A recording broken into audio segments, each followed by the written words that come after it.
Pringle, a deputy of 7.5 minutes. Thank you, Ciarán. And I would just like to start off by saying that I agree with everything Deputy Lyons is saying there, and I think we should be looking at human flourishing as a way of organising our society, and I think it certainly would be a lot better. Minister, the family unit, as it was once known, has changed significantly, and it is still changing. In one generation and in one family alone, the unit can go through several changes as it adjusts to different circumstances. According to the 2011 CSO figures, today 1/3 of families do not belong to a traditional family unit. There are currently around 186,000 single mothers caring for their children and 29,000 lone fathers. The number of cohabiting couples with children amount to 60,269 people.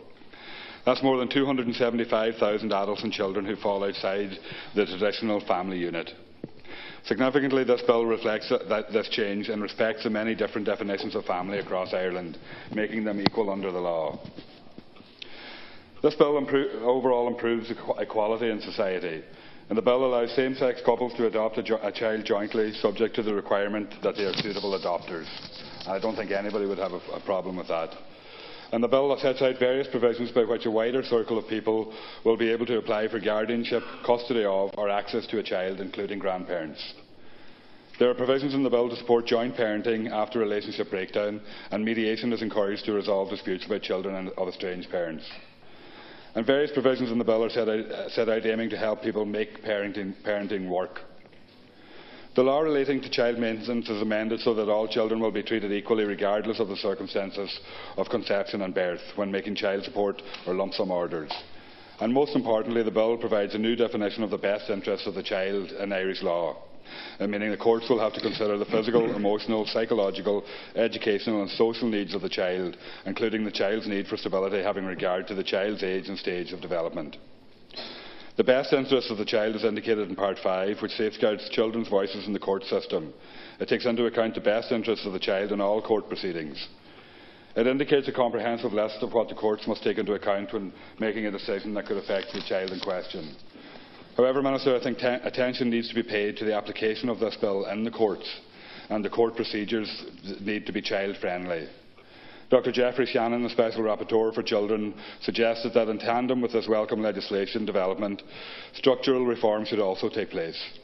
The establishment of a specific family court system is promised in the programme from Government and is a necessary development for a fair and effective forum to vindicate the rights of children and families.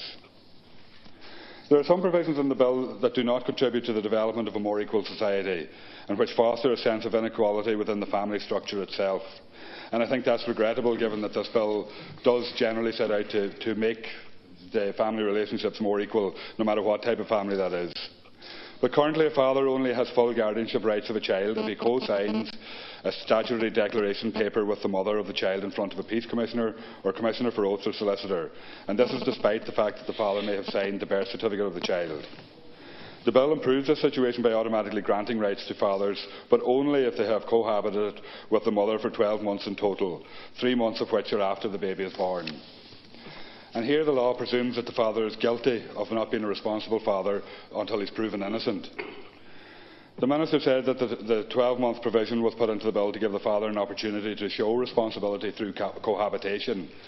But there's a presumption that mothers have responsibility from the very start, and I think that's unfair to fathers.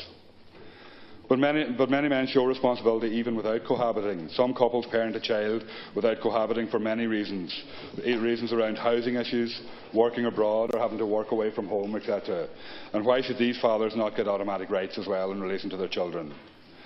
Some men can live with the mother of the child but demonstrate no responsibility, and there's no doubt about that, and we probably all know many of them. But there are also mothers who, for different reasons, aren't responsible either. And the consequence of a father not being given automatic rights to the child means that if the mother is away or the child falls ill, the father cannot authorise medical treatment.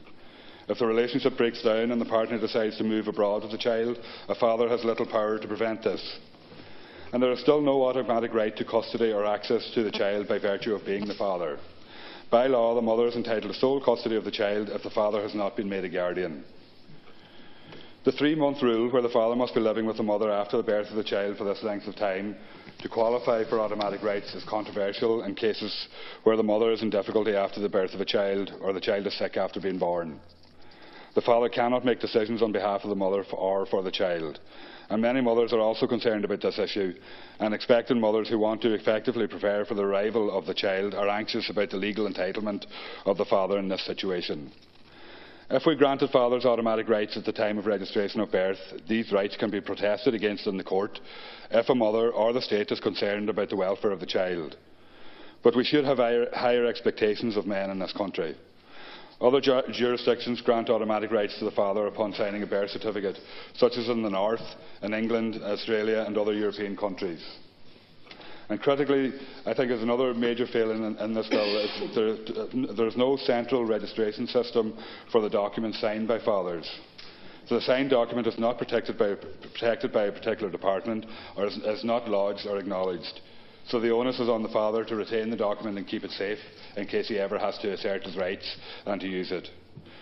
And the loss of documents could be devastating for any father trying to prove their guardianship. So while the bill focuses on the child-specific relationships in the family, we must take into account what Dr. Jeffrey Shannon has said, and saying that this piece of legislation should be taken in tandem with structural reform. And I think that's going to be vitally important to make the courts more accessible and more child-friendly in the future. And I think there's also, while the bill recognises the change in structures of families and gives that legal definition in terms of the best interests of the child, I think there's an onus on government to look at the wider elements of the government powers as well to ensure that children are supported. I think the government needs to look at maintaining welfare supports, including supporting one-parent families even after the youngest child reaches 7 years of age, because when measured against this bill, it shows that there could be a potential negative impact on families there. I think we also have to ensure proper antenatal care services, and I'm thinking particularly, for example, in Donegal, where services are being withdrawn from outreach clinics for pregnant mothers, and that all impacts on family life as well, and the potential equal treatment of families across the country. So I think that's all vitally important, and we need to protect the life of adults who look after children as well, and they are all wider societal issues. But I think if we are going to look at building a society where we can have, as was said earlier, human flourishing, we need to be looking at those systems as well. But I do think in relation to this bill it's very welcome. It recognises that families have changed across society and families have been fluid. Indeed, if we go back far enough, the traditional nuclear family as it's thought of probably wasn't actually what it was envisaged for animals who are evolving either. So there's a whole different change, and we have to recognise that. Thank you very much, Deputy Murphy.